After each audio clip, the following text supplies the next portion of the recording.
Khi mệt mỏi, ai sẽ bên bạn? Ôi bao nhiêu việc từng ngày, có tôi đây khi bạn mệt.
shit back now.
Bring this shit back now.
Too much, so long, but don't start to rush. Take your time, clear your mind. You're worrying enough. Don't make it too tough. Hold on, it's getting too much, so long, but don't start to rush. Take your time, clear your mind. You're worrying enough. Don't make it too tough.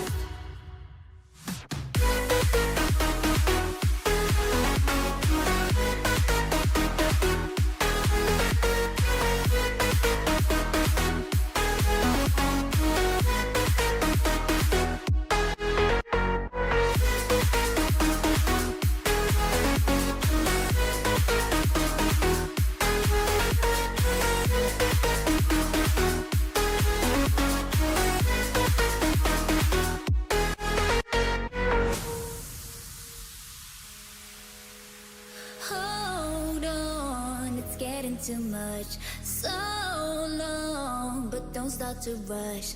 Take your time, clear your mind. You're worrying enough. Don't make it too tough. Hold on, it's getting too much, so long, but don't start to rush. Take your time, clear your mind. You're worrying enough. Don't make it too tough.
Take me, please, riding.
is more than enough, more than enough.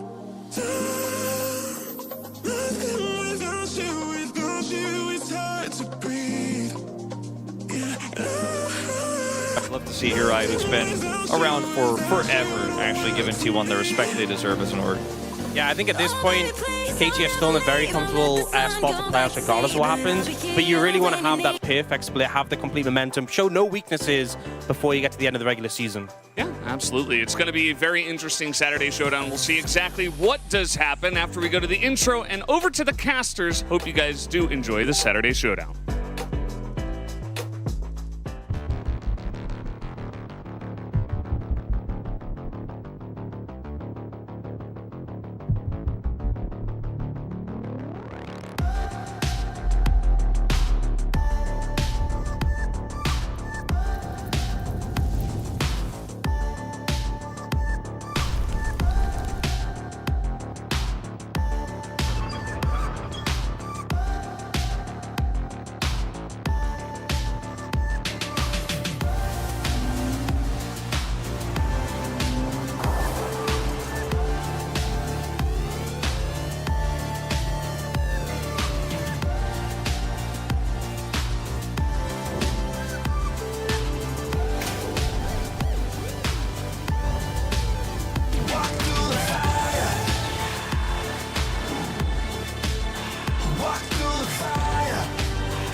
T1입니다. 이번에도 그 이름값 지켜냈습니다.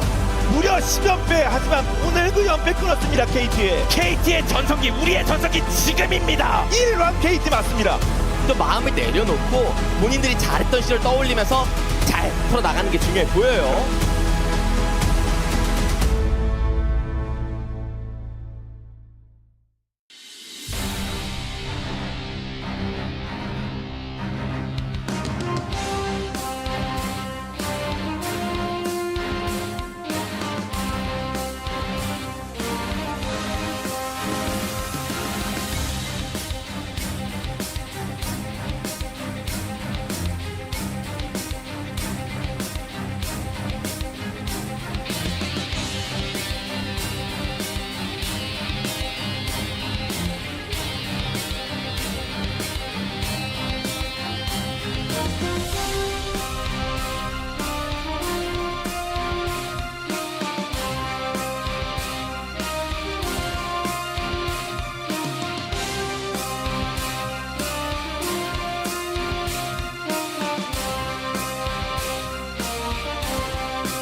Welcome, ladies and gentlemen, to LCK Summer 2023. I'm Atlas, joined by Chronicler here for the Saturday Showdown.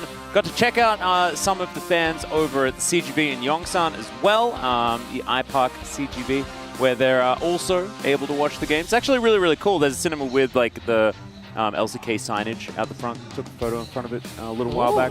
Don't remember. Cool. I think can't remember which movie I was going to see. It wasn't. Oh. Yeah, never mind. I don't want to talk about it. Let's get into our Saturday Showdown, because this is the telecom war, and as Hirai so beautifully put it, does deserve a lot of respect.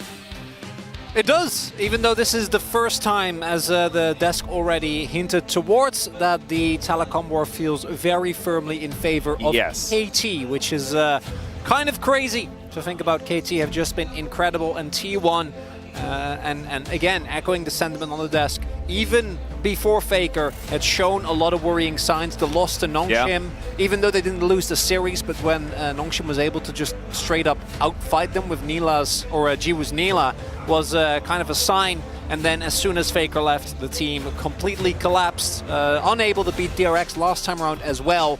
And for T1, mathematically not locked in for playoffs. Realistically, they should still be fine, but still coming into a series like today and expected to be another little notch in the win streak of KT as they keep breaking their own records. Can't feel good for a team that was at MSI, was one of our 2 representatives just this spring. No, exactly right. KT looking like a front runner here in the LCK for one of our best prospects at Worlds. The other side of the coin not looking so good, and they may have another one of their records broken by the end of the season. As you can see, 13 consecutive series victories here for KT right now. They get to 14, knock down SKT from 2015 summer, one of the most dominant rosters in League of Legends history. Looking very likely as well, given that they have already taken down their main competitor. I think the only one that might have a shot, and even that is somewhat of a stretch, is actually no, they already faced Humble Life as well. So there just isn't really there's not too many tough ones for KT remaining. As we take a look at some of the possible milestones here today, the 300 wins achievable for Keen and Lahens, given that they're the favorites, seems likely. Gumayushi being able to pick up 14 kills. We're gonna have to do a lot of heavy lifting from that bot side if you do want to pick that one up. Still, Guma being this high in terms of kills, considering how short his career is, still very impressive. Yeah. Oh, man. Can't wait for Caitlyn to get back in the meta, as, of course, 11-1. Him and Carrier playing the Caitlyn Lux relatively well in the past. But the Aphelios is most played, or at least the champion that he has the most kills on. Pretty sure it's also his most played. No longer here, as our fan prediction, 62% in favor of KT. Coming from Twitter, and I actually... Is this like one of the very first times that we've seen a KT favored prediction from Twitter, like might be the almost first. ever? Because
somewhat of a return to form, although he has been playing extremely aggressive. Again, I think a necessity of the rest of the team. But Guma alone is not going to be able to do it, given the performance of aiming this split. So many of the issues that this player had previously no longer seem to be bothering him. Meta has also shifted, I think, very favorably towards K.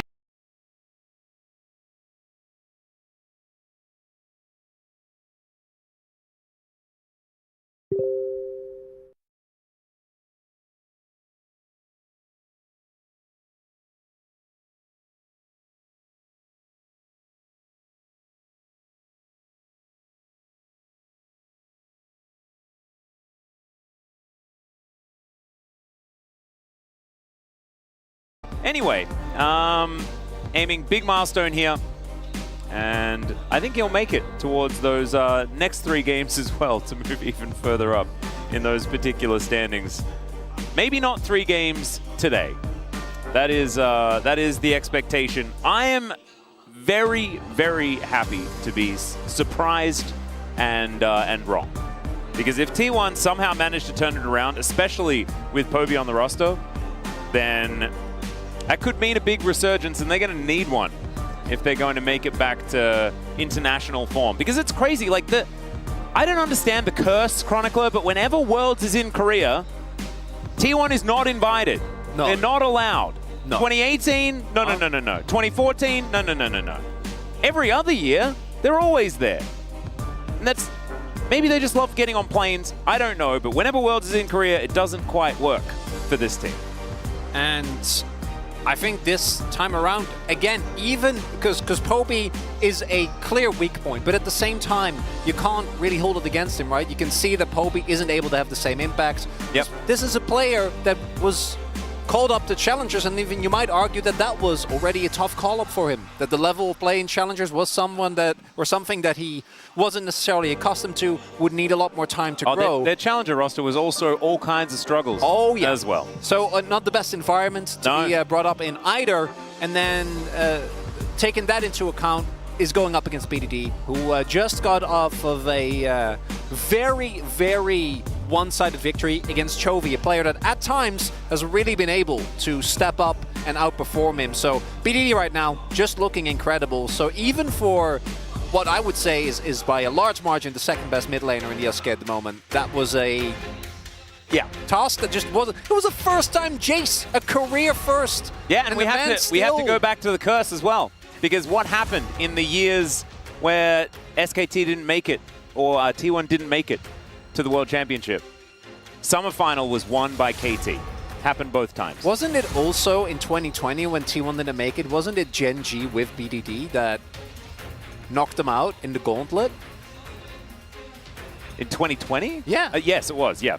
Yeah, going back, because I remember very distinctly watching that and being like, oh, this Guma guy, he looks cool when he debuted, and then ended up being Gen G after all, as we have gone to the draft. LeBlanc, we have actually seen a couple of games where this pick really has done the work, and it is a very impressive playstyle.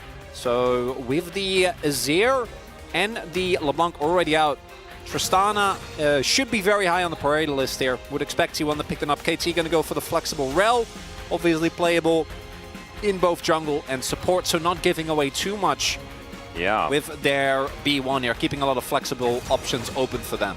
So with Jack's ban, the Rumble feels a little bit more blindable. That is going to be the Jace as well for Poby, although theoretically there is some flexibility there with Rumble moving into the mid lane. We haven't seen Rumble flex so far this season, so we're expecting that to just be Zeus' pick. And he's also looked just extremely good on the champion. Very interested to see what Keen is going to do into it with the Jax banned away. Has been a decent option, as Cassante, you can kind of weather the storm if you do go for that one, but Nico is up and available. And we are continuing the flexibleness. Of course, it is Canyon that's the main Nico jungler, because not necessarily the same guy. Not everyone can be Canyon. And BDD, what is he going to be locking in here? Because this could teach us a little bit about what to expect from this draft. Sometimes Canyon isn't even Canyon in some of the games. That is very true. Also, Canyon has definitely been Canyon 12 times, because that's how many POGs he has. Also, could even be the Rumble being flexed as well into jungle, which I don't think is his best role, but it is a possibility. I'm expecting Maokai though, as immediately that is hovered. I like this angle from T1. I think that you have a very strong 1-2 with the Jace and Maokai that we've seen be prioritized as a combo. Really easy to set up for poke, makes it very hard to engage onto you, and then add the Rumble as well for even more team fighting power and actually utilizing. We've seen this a lot where the Maokai ult comes in and everyone is trying to get behind one another. You throw the equalizer on top and it looks pretty good as KT. We've seen this Rel Nautilus a bunch. My expectation is that it will just be Lehens going to Nautilus, because that is, I'd say, one of his best picks. As maybe Xayah and Braum would make sense here as bans for KT's side. Yeah. Braum hasn't necessarily been super successful, but we've seen when you stop maxing Q by 3 points, he's way better. And Kyle demonstrated that for us last night. Samira going to be the final ban here on the T1 side.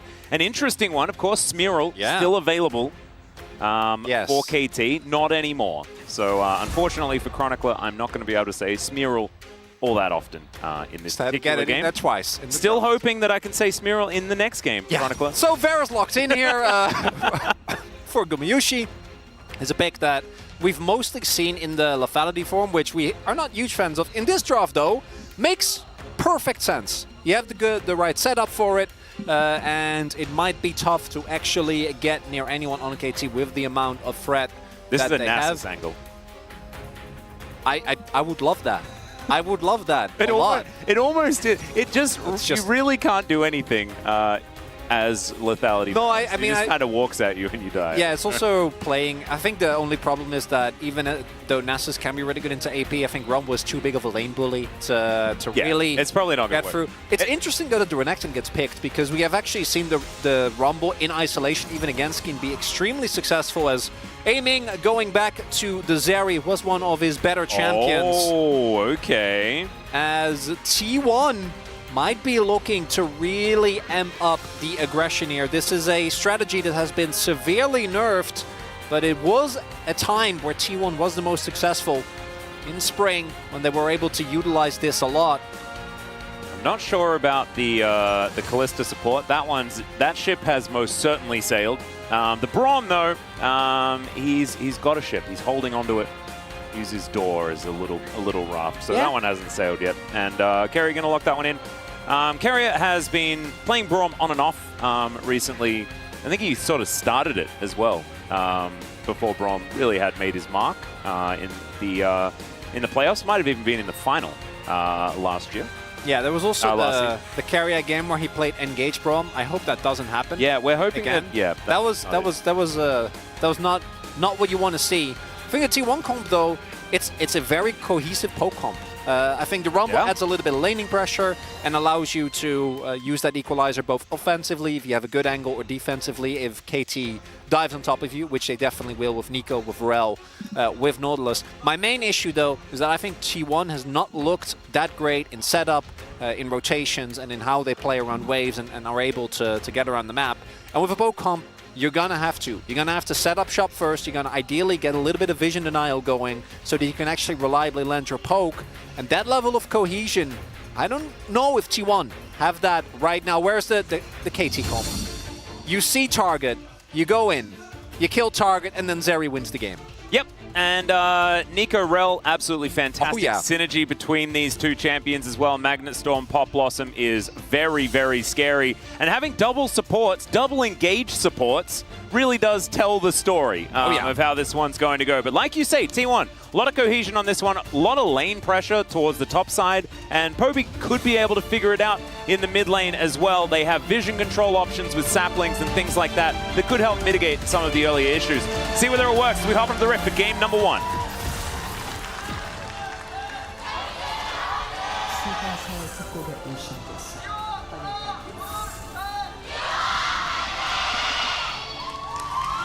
T1 fans in full voice here in LOL Park today. And we'll see whether their faith will be rewarded or whether KT are just excitement proof. I can hear Huni on the cast, and I assume blindly he's talking about the fact that Zayas went. Oh my goodness, he did it. What's the bet? Huni actually messaged him. It was like, dude, why are you not taking Ignite into Renekton? It's free. Dude. Yeah. That's what I imagine he did. Well, we'll have to talk to him after the game. Unless Huni tells us that didn't happen, I'm assuming that's what I'd imagine. Yeah. And I do think that this is a necessity. It also is in line with... We got to check the Scorch, because if he also took Gathering Storm, that's when we know he definitely was talking to Huni. I'm pretty sure he's going to be a Scorcher, because I think that what T1 is going to look to do, or what Zay specifically has been trying to do in the last couple of matches, is be as far forward and as aggressive in lane as humanly possible. We've seen him double procs. He died. Humanly possible or yordly possible? Either works. You know, he's playing Rumble, so I'd be fine with either. but he was double proxying waves just to try and generate as much pressure as possible, as is indeed Scorcher. But Poby, he's gathering the storms. I like that. I like that a lot. Okay, so doing a gathering storm check, we have one of them. Big positive there for Poby in the mid lane. As this bottom side of the map is, I think, where things could get a little bit difficult. Gumayusi with the Hail of Blades means that I am a little bit worried that it is going to be, once again, little lethality. I think on hit still works. So, yeah, even though the AP variety was kind of nerfed. So specifically for this comp, I think it does make the most sense because you it is a poke comp. Yeah, right? Yeah. And I'm right there with you. You know, I'm not a lethality Varus enjoyer generally, but in this case, I do think it is cohesive with the comp. But again, the main issue that I have is how is T1 going to be able to navigate some of these fights when we get to the mid game? Because the team fighting and circle comp on KT's side is so good, and with aiming specifically on Zeri, I think aiming has had a really great sense for when to go in, you know, for the big, okay, the cooldowns are down, I'm going in, I'm picking up a double, I'm picking up a triple, and then I snowball the game from there. So Zeus might be a problem here for Cuz. Yeah, these metal pants are starting to get pretty hot. Has Ignite. As Cuz is going to be crashing down, is going to find a stun there as well, but Zeus is just being so frustrating here. Slahen's moving on over, wants to clear out some vision, and Kerry is going to defend his ward quite stalwartly. Yeah, this is what we were talking about previously as... I've seen this movie before. This has happened already. We are in a time loop. But the problem is that he has a wave to get to, and he can't, in good faith, keep abandoning him. Also, his mid laner doesn't have prio. BDD was able to get Poby to take it back here, and Owner is on the bot side of the map. So unfortunately for Zeus, this is where his pressure ends. Should be able to catch this wave and be fine, and Cuz will be able, but will be a little bit delayed in his jungle clear. Yeah, I think probably still a good thing. We saw that Owner was actually able to play the rel out in the early game really beautifully in their previous series. Yeah. And so you can be pretty oppressive with this new jungler. So Cuz put behind means that Owner is going to be a whole bunch happier. I think it was in a similar matchup as well, actually. It was Maokai into rel. So I think that Zeus just protecting his jungler, making sure that Owner is going to be as comfortable as possible. Definitely necessary. Owner has not been looking too hot recently. That is Braum putting up the door. He placed the fireplace, and now Gumayusi takes 50% of his health bar. He's just going to get dashed on here, flashes out from everyone, although Carrier holds onto his. He's able to stand beside a minion, and Cuz, that is a pretty comfortable gank to start this game off, as Snare is going to come through here from BDD. He's getting a bit angry at Poby. Blooming Burst going to connect, but Poby's going to be able to make his way out, I believe. Really nice gank there from Cuz. Favorable summoner trait also means that level 6 Guma is going to have to play so much more respectful. You can actually have a decent amount of offensive pressure with the Braum and Varus because of how easy it is, particularly with Hail of Blades, to proc the early concussive blows, and then you can go for the wombo combo of the ultimate from Gumayusi into carry and knockup. That now is going to be a lot harder. As the Blooming Burst is kind of scary here, as, okay. Yeah, they didn't know where Owner was. To back away. And the worst part about all of this is that Poby already backed. Took an early back, got a tear. BDD hasn't backed yet. So BDD is going to have a like 20 CS lead by the time this wave is shoved in. So he has a colossal early lead, and he still gets the TP back for tempo. His bot lane also has prio, as mentioned, so as a result, he'll be able to pick up the early dragon and the stacking starting earlier in KT, applying a ton of pressure here in the early game, as expected. Yeah, as they really are. Cuz going to be able to take the first dragon. Second one going to be a mountain here as Equalizer comes down on the top side. Keen is getting barbecued, and Zeus going to overheat himself. Keen going for the turnaround now, but the flash follows, and Zeus looking for that harpoon, but he just flame spits him down. That is going to be a solo kill, first blood for T1. And this is why we haven't seen the Crocodile be picked into Rumble a lot. The Ignite, the difference maker there. There you go. Healing cut. Huni was right all along when it comes to Rumble. Who could have known? A little bit of a listen to trying to hear the Korean cast, like to hear the smugness in Huni's voice as he's talking about how the Rumble managed to get the solo kill. Can't quite hear it, but we'll have to. We'll keep you guys updated. Don't worry. In of itself, not backbreaking. Keen does have the teleport, so he'll be able to immediately make his way back towards his lane. But definitely a decent start here for T1 that I have a lane where they will be able to generate at least a little bit of pressure. As Cuz still waiting, might have a 3v3 here. Yeah, Carrier. Ooh, Oh, he backed. Cuz Okay. did back. Lahen's going to connect the dredge line to the wall. Kumishi now with his serrated Dirk, able to be frustrating with the added poke damage. Lahen's taking the brunt of that. But let's have a look at this 1v1 once again. So Zeus hits 6, as does Keen. Zeus immediately goes as the Slice and Dice comes in for a defensive equalizer. Then the overheat damage is enough. The autos force Keen to go back. And then finally with the Flame Spitter, picks him up, and it actually was Ignite Diff. If he has teleport, that kill doesn't come through. You don't apply that topside pressure. And it is something I think T1 is really going to have to rely on, these type of individual outplays, because otherwise, when we get to the mid to late game with the team fighting power that KT has and the lack of cohesion that T1 has shown recently, still be very scared. Still a composition that you can play through your Rumble very effectively. So the fact that Zeus does have this early advantage is definitely good. It's not going to be represented in the CS or anything like that. And to be perfectly honest, if Zeus doesn't get a solo kill in this lane, then he's basically lost given the teleport disadvantage that he does have. I agree.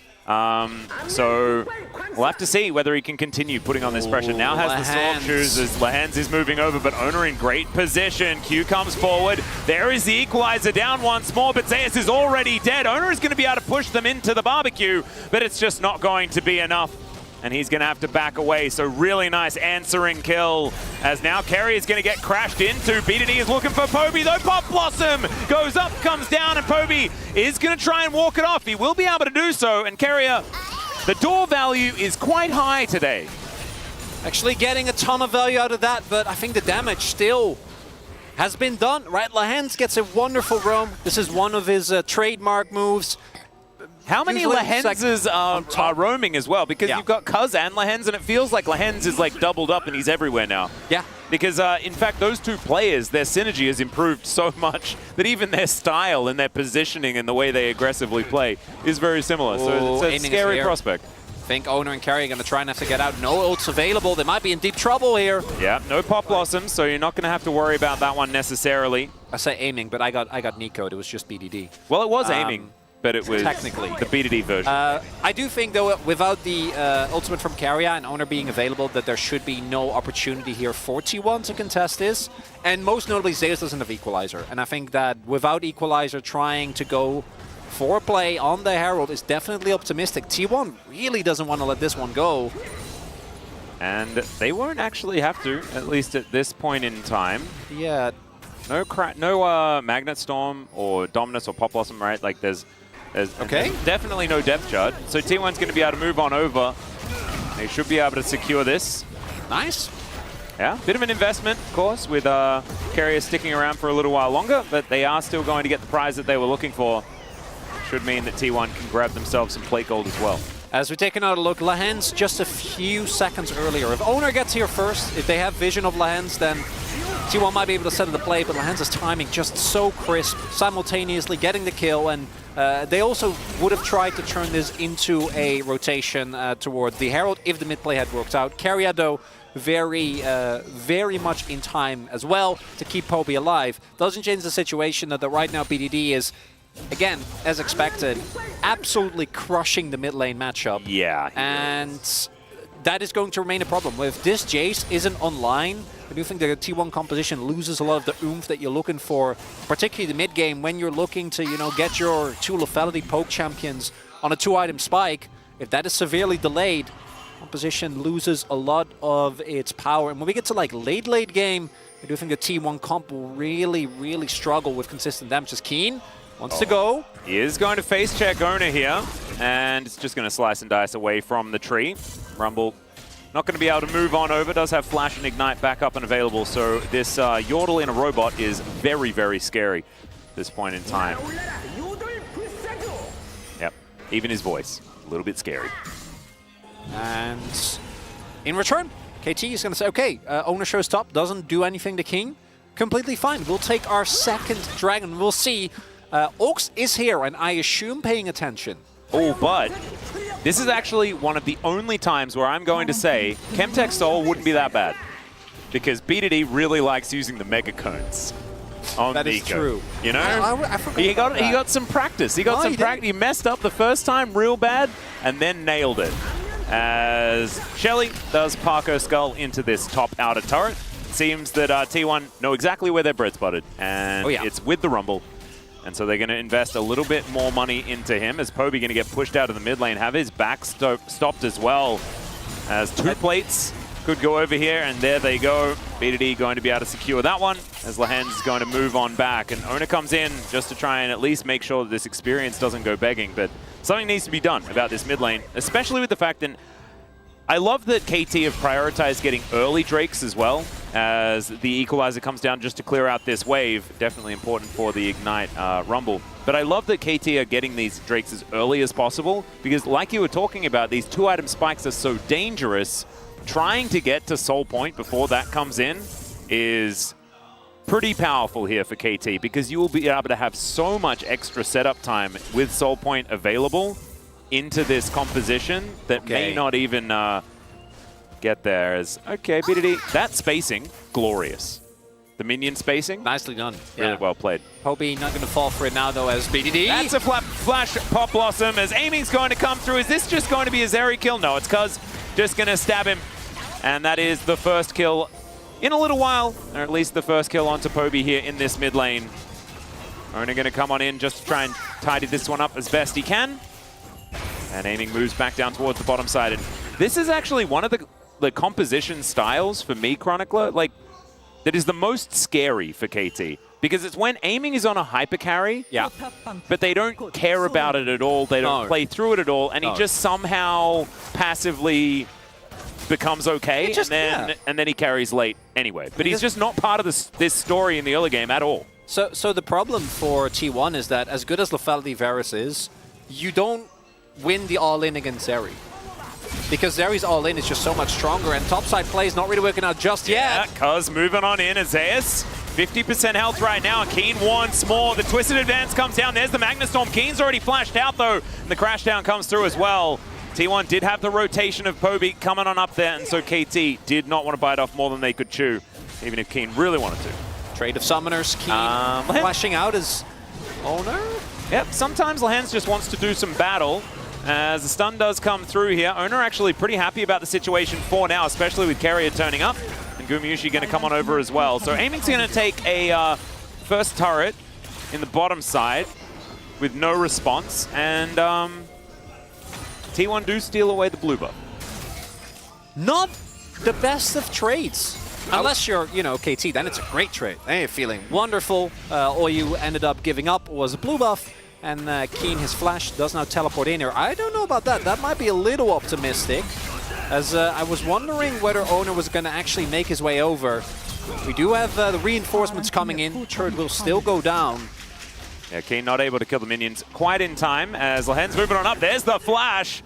Manages to get the flash out of Carrier as well, but Keen still wants more. Pop Blossom going to connect onto only Owner, but Carrier going to be knocked up as well. Another hook is going to land, but I don't know whether Lahen's really wanted that one. He is going to make his way back out again as aiming turns up, and KT will back away. T1 going to get out this time around. And not the... just gets ignored. Yeah. This just comes in. That could have backfired horrendously, one way or another. What I love about KT is the speed with which they respond. So topside play, they give up a turret, but they try to go for the collapse.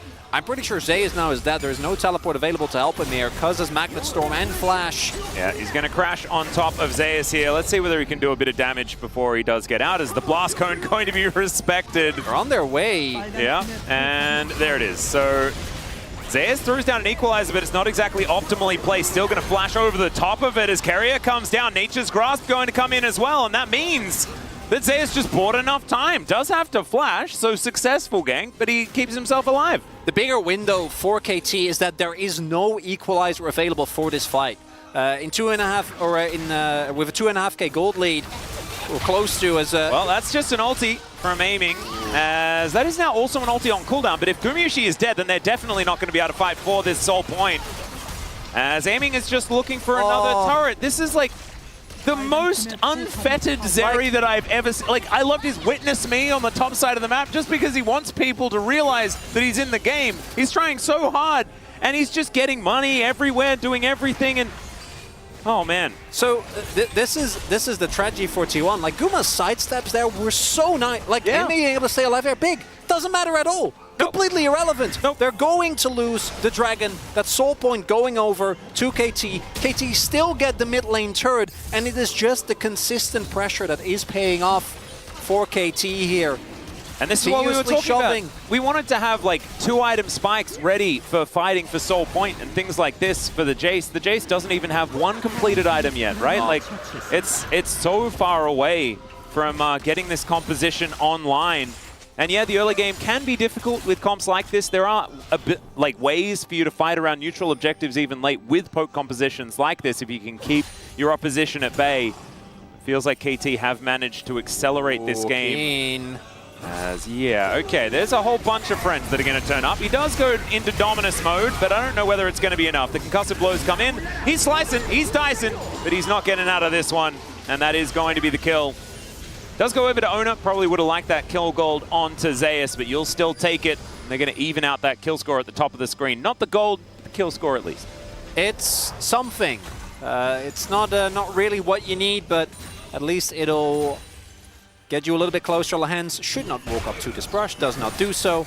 Might still be in some trouble, is alone here. They did use a lot of cooldowns, but Gumayushi still has his ult. Yeah, Lahens is sticking around for quite some time here. On his way, but this is a 3 versus 1. This turret is about to die, Lahens. As the oh my god. Lahens has no regard for his own life whatsoever. This is going to be the Rift Herald taken by Cuz because everyone was in the bottom lane. Unbothered, untethered is Lahens. And yeah, T1 pick up the bot side turret, but as you point out, Herald immediately going to be picked up here on the top half of the map.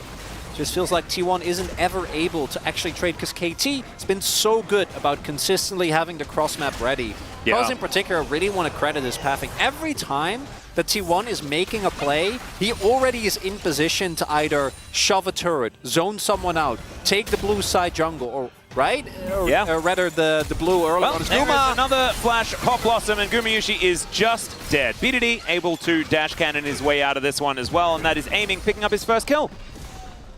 Yeah, not a whole lot of counterplay to that one for Guma. Just dies. And aiming actually going for BT second here. That is a build that... Yeah, don't tell LS. He's not going to be too psyched about that. I have not seen before. I don't think it's going to matter in this game. Still, gold lead at 2.5k, but the main thing is that with the map control, or rather lack thereof, that T1 have, KT are in an absolutely stellar position to just get Soul. And if they don't get Soul, they'll get Baron. Because let me tell you, Baron is going to go down very fast against the Zeri. And I don't know how much they can do. As Keen here, crucial overstep just a little bit too far forward. And even with 3 people, it takes them quite a while. I don't think they have any grievous wounds in the build right now, but eventually they will be able to take down. But then while that was happening, they were able to get a topside objective as it is just the minion. Guma realizes, but a little bit too late, doesn't have his flash available, so just goes down. Not a whole lot he can do on that one. Nope. And now 2 minutes until that Soul, and we don't need to remind anyone, I don't think, about the Zeri plus Infernal Soul situation that we're kind of staring down. It's not very fair, it's not very fun, and we were okay with it when Zeri wasn't in the meta. Is it interactive? I would say no. Not very interactive. Well, shucks. It's really good if you are a mega aiming fan, because it will make the game basically about aiming, doing cool stuff. So if that's what you're into, then 100% you're going to be feeling pretty good about it.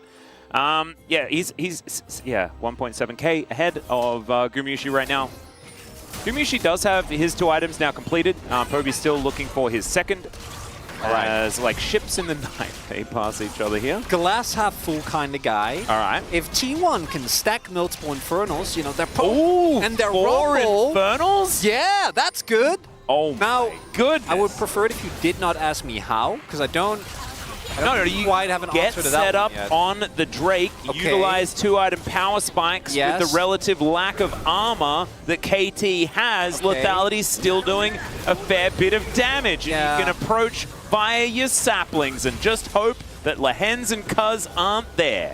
Oh, there you go. Okay, I was like, they don't have any vision control, so doing any of that is going to be hard. Grabbing Prio is going to be a nightmare as well with the offensive threat of BDD. The hard engagement, Cuz and aiming always being, or Cuz and Lehens rather always being there, and aiming being able to jump in at a moment's notice. But if they do get them, then, you know, maybe they can... No, it's a Pokemon that's behind Atlas. It's a tough one, isn't it? It's not looking good against the hard engaged composition. I like to think that you and I are probably the most glass half full type guys. Oh yeah. We're Still struggling. tough. Yeah, we're struggling. There's just not a lot in there. As Poby is going to take a fair bit of damage from that extendo beam, aiming.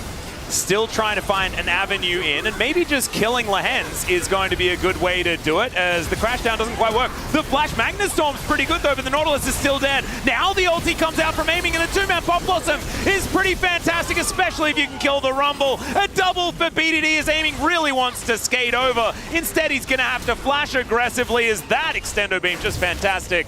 Poby should be able to make it to this inner turret, but I don't know how safe Owner is going to be, as man, BDD has just been fantastic on this Nico.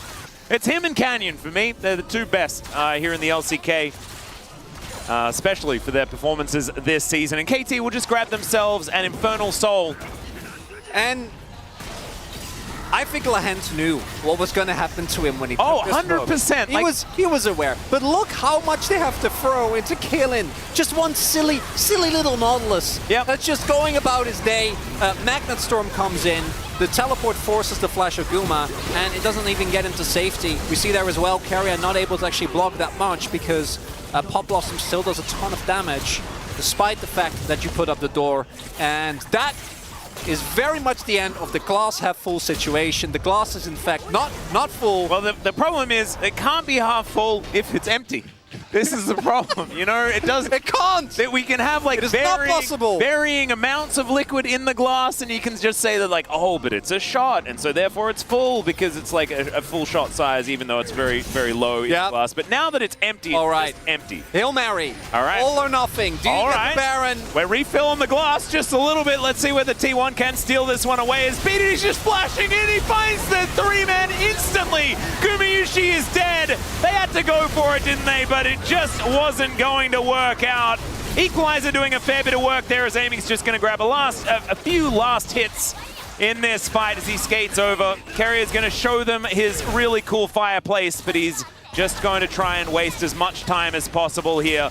This game, ladies and gentlemen, I believe is on its last legs. That is going to be the ace. The Baron is now kind of lonely. It's just Keen hanging out here as Cuz going to turn back up again. Aiming will be able to come on through and get that damage down.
Còn như vậy, có cái bước nước đi nó thực sự rất là sai đến từ bên phía của T1 khiến cho họ phải trả một cái giá rất đắt.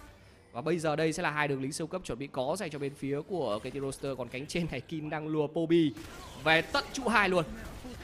Tầm này thì những tình huống cấu rỉa bằng mũi tên xuyên phá của Gomayoshi chắc chắn sẽ không được bao nhiêu sát thương cả. Còn những tình huống tấn công của KT, họ sẽ all-in.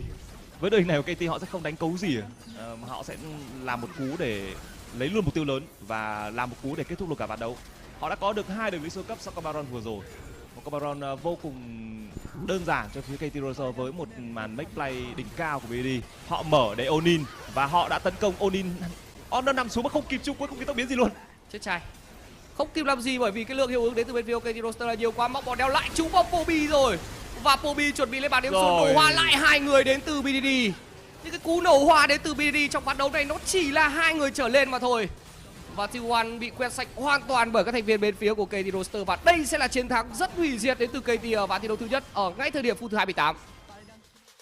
Kết quả thì nó không có gì bất ngờ cả. Những cái cách mà KT thực hiện những tình huống make play, những tình huống lấy lợi thế của họ thực sự đang cho thấy phong độ đỉnh cao của KT Rolster ở tại thời điểm này. Họ có những tình huống đi đường tương đối an toàn ở một vài vị trí và một vài thời điểm. Nhưng những pha kích tốc của KT Rolster tại các mục tiêu lớn thì T1 đã quá ngộp rồi. Và cho tới thời điểm mà phía T1 bắt đầu khởi động Cameron là thấy cái vấn đề của T1 tại thời điểm này nó lớn đến như thế nào. Đồng ý. Và KT thì những tình huống như vậy họ phản xạ lại quá nhanh và họ đã có được chiến thắng trong ván đấu đầu tiên ở một thời điểm rất sớm, mới chỉ khoảng chừng 27-28 phút mà thôi. Và để xem là những sự góp ý của Faker cùng với huấn luyện viên Tom sau khi T1 để thua trong ván đấu đầu tiên sẽ giúp cho họ gì ở ván đấu thứ hai trước một KT đang có phong độ cao đến như vậy. Chúng tôi sẽ quay trở lại với các bạn ít phút nữa khi ván đấu thứ hai sẵn sàng bắt đầu.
해볼게. 잡았고. 오케이, 다음 티켓골에 들어간다 이번에. 봐줄게. 다음에 웨이브. 봐봐. 타워 치면서 보자. 이번에 얘네 집 갔다 오면서 들어갈게. 나탱. 내가 몸. 내가 끝내자. 끝내자. 시원하다. 형 캐리 고마워. 고마워. 다양해. 뽀뽀해줘.